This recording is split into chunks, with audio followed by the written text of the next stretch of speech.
centuries, pilgrims crossed the scorching sands of the Sinai Peninsula believing they were walking toward the mountain where heaven touched earth. Tour buses stop there even now. Churches were built there. Maps engraved it into history. And yet, beneath the weight of tradition lies an unsettling question. What if the real mountain was never there at all? Because after decades of excavation, archaeologists found something disturbing in traditional Sinai: almost nothing. No evidence of a massive ancient encampment. No traces of a long-term migration large enough to match the biblical narrative. No volcanic history capable of explaining the terrifying descriptions written in the ancient texts. Smoke rising like a furnace, a mountain trembling violently, fire consuming the summit. And then researchers noticed something most people had overlooked. The Torah never describes a short journey into Egypt's neighboring wilderness. It describes a crossing into the ancient land of Midian, a territory east of the Gulf of Aqaba, in what is now northwestern Saudi Arabia.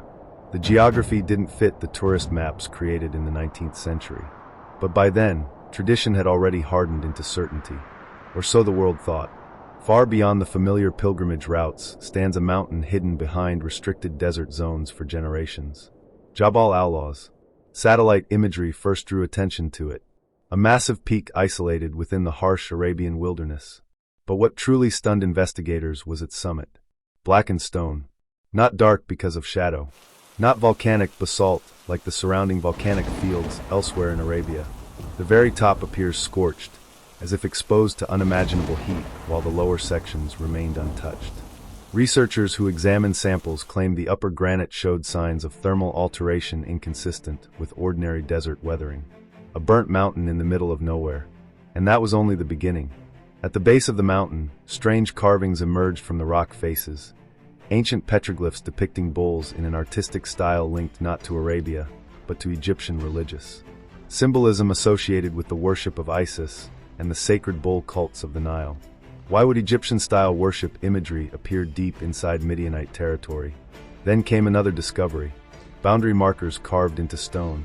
Primitive inscriptions resembling early Semitic or Proto-Hebrew forms.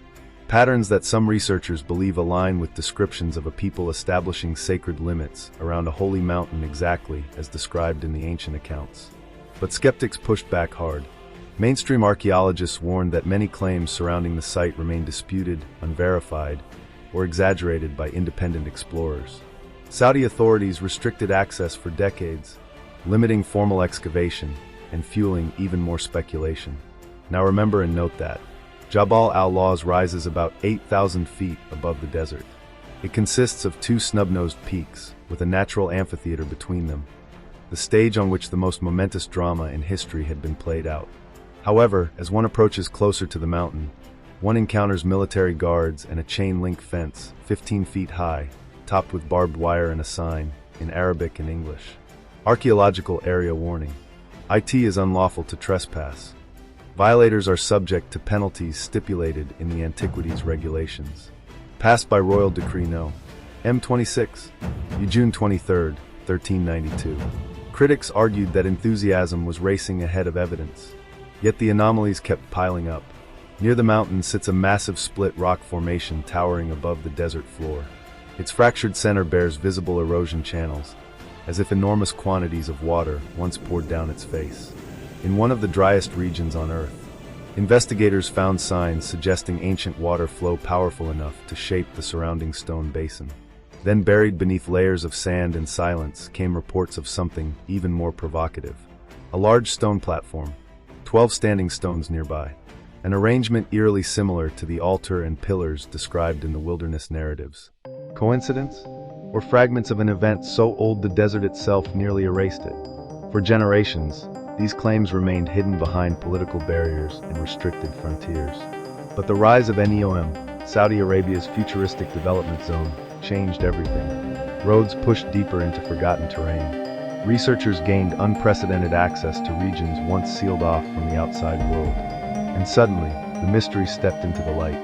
Not as proof carved cleanly into stone, but as a confrontation.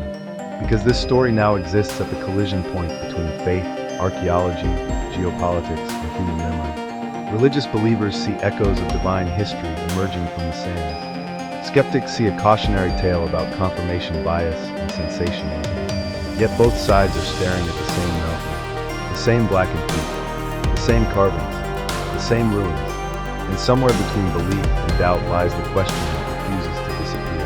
If the traditional location is wrong, what else have we inherited simply because history repeated it once? Perhaps the greatest revelation is not whether this mountain is the real Sinai. Perhaps it is that archaeology has begun exposing how fragile certainty truly is.